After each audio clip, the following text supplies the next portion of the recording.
raining outside. It's nothing to do with the weather, don't be worrying.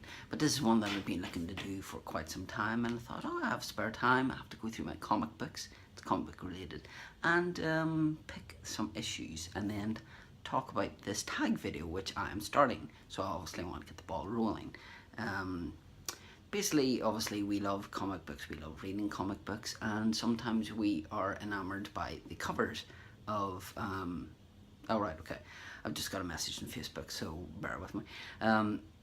Yeah, so it's a case of we read the comic books, obviously we love the inside art, and then the outside art. The cover is where it's at for a lot of us, so sometimes we'll be swayed on what cover we want to get, whether it's, obviously now there's like 50 different covers for anything Marvel related and things like that, and sometimes it's a pain in the backside to try and get hold of them. Like the ones I collect to do with the Star Wars ones or the action figure variants. I haven't included any of them in here, but there is a Star Wars related one here. So the caveat for this is you cannot pick anything you have graded. You can pick stuff that you've got signed, you know, like obviously if that makes it even more appealing for you, but you can only have one of them.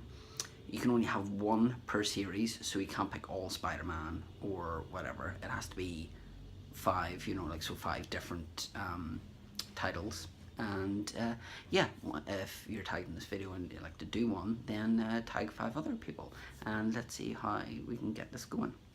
So my first one is one that I got signed last year at London Film Comic Con, which is my Amazing Spider-Man Renew Your Vows by Skottie Young. As soon as I saw this cover, I had to have this cover. Skottie Young was, it kind of still is, but I don't really, every time there was one of his out, I would buy it, and now it's a case of, with a lot of people, you'll find like British geek guys buying loads of comics, and I'll find at some stage he'll start going, okay, I want to kind of slow this down now, not do as much, but I just love this cover.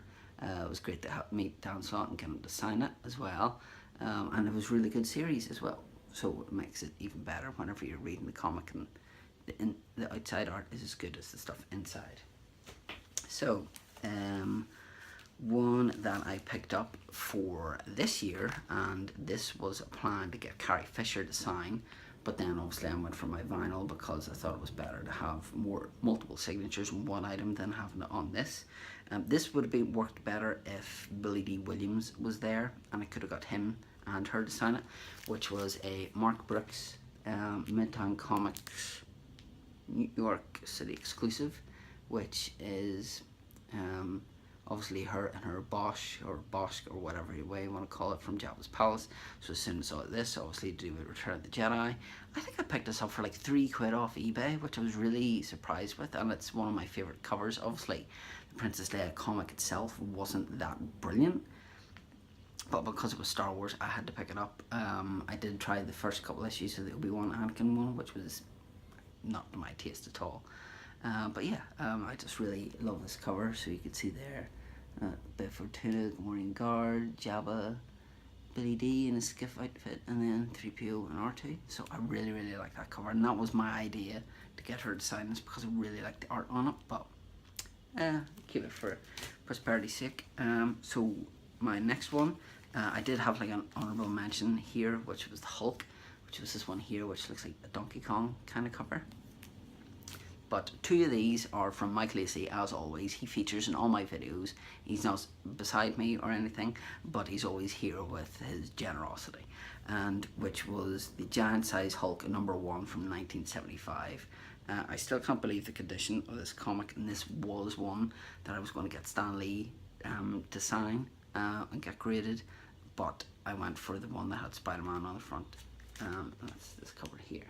I just love the art on it. It just, sometimes I feel that the older art, you know, like style art like this, is far better than some of the stuff we get nowadays. You know, obviously it's all done on computer and everything, but just, I mean, it just, I just love some of the stuff, you know. Fair enough, I don't know who all these artists are. Even though I've still been in the comics a couple of years, I'm still learning names and stuff. But I just really, really like this cover, and it's one that I'm always grateful for Mike. This comic's older than I am, that's how old it is. I'm always grateful for Mike whenever he sends me stuff like that. And the other one, now I'd only just noticed this, that obviously comic trips, they were at Mile High Comics, and Mike has been there a few times, and this here was something that he picked up there. Now I had actually picked this one up at the Belfast Con a couple of years ago whenever Johnny was over, and it was this one here, which was the Slime Pit, because Orko's on it. I had him obviously, and then Hordak on the side, but this was my first pickup of the vintage Master of the Universe stuff. I think it was 3 and 4 I picked up, and then obviously Mike had sent me the entire run of them. But I just love how this looks, because obviously I had this Slime Pit thing as a kid, and I was never allowed to play with it inside, very much like Ghostbusters Firehouse. You had to play with that outside, because if the slime got on the carpet, dead, you know. So I really like that cover. I love how small Orko is, you know, but it's just the way Adam's sitting in the Slime Pit, and as you can see there from Mile High Comics. And obviously Uncanny X-Men is one of my huge runs, and I was going to pull out issue 150, which I quite like, but after I looked at this a couple of times, this one here made the cut, which was issue 168, which is the first appearance of Madeline Pryor, which is this one here, which has Rogue on the cover, and you can see like a couple of marks on her stomach and there, and I just think it just looks so, you know, simplistic, but yet it's, because there's one character on it, I just really like how it looks. And I picked this up at the Belfast Con this year, because I know that from the dot thing there, but I just really like that cover, so I do. So those are the 5 that I really enjoy. God, it sounds like somebody's coming in. So I would like to tag 5 other people. I'd like to tag Stevie Robinson, Nerd of the 80s, British Geeky Guy,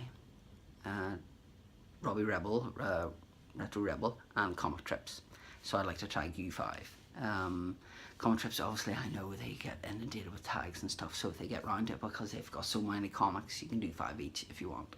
I just thought it'd be a good idea to get the ball rolling and see what other people have. You know, there may be issues there that you'd never seen before, and you're like, I really like the art in that, and you want to go and buy it or whatever on eBay, and maybe I'll do the same whenever you guys do yours. But yes, I just want to do a video just for the sake of it, and hopefully you enjoy this tag. Leave a comment down below, even if you're on social media, send me a picture of what your favorite thing is, and tag, you know, my top comic cover or something, top comic cover, do that. But yes, thank you for watching, and until next time.